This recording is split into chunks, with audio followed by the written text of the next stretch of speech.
interested versus being committed.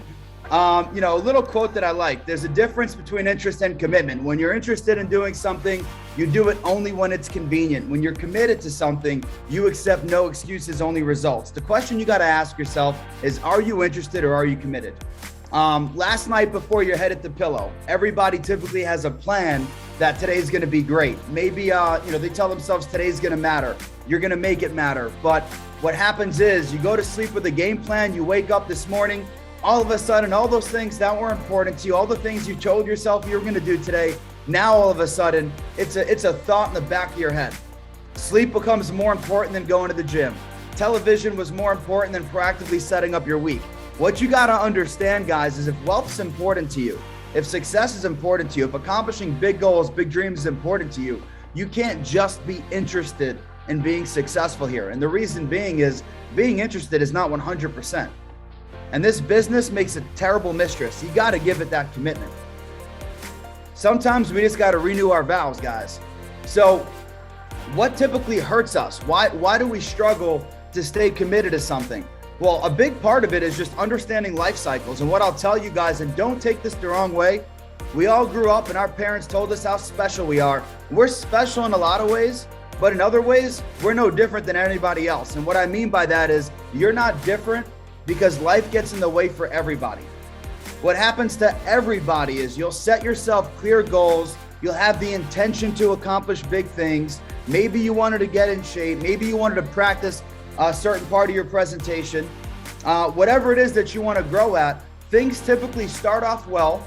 It's almost like New Year's. Everybody makes these New Year's resolutions, right? I go to the gym January and February, it's packed. March, nobody's there anymore.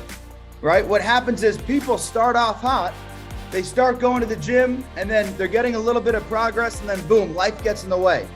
Then we start to get frustrated and wonder why it's so hard to achieve goals. And a lot of people are stuck with this choice of, do I lower my expectations of what I want to do with my life, or do I raise my effort and do the things I don't want to do when I don't want to do it?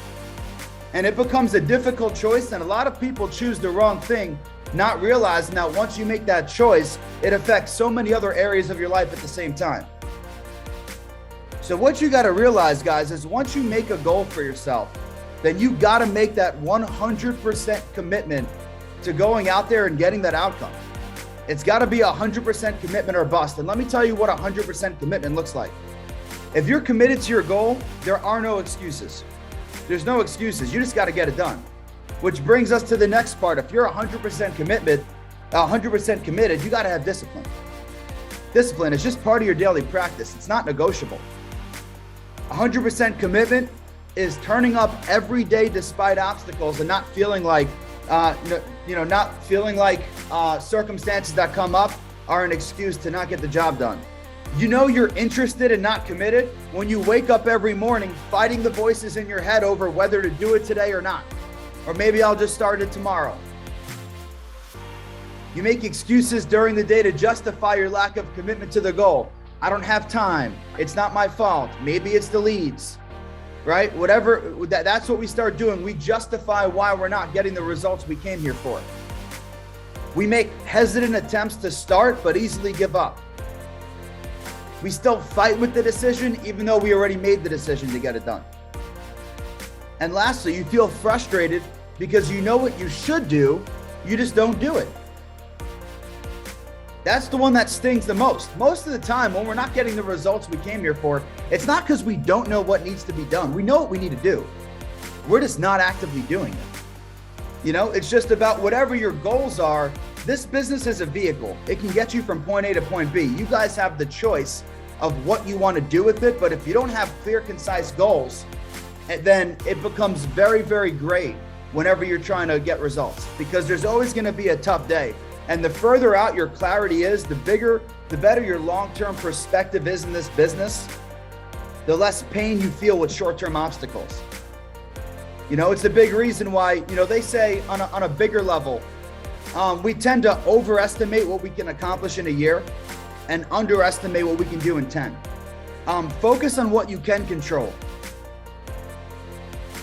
A change in we starts with a change in me. And a big part about what we got to change with ourselves is attitude and effort are two things you can control. This is a great way to put it. If you're not somebody that takes notes, just think about this. Your attitude will determine how you handle the results of your effort.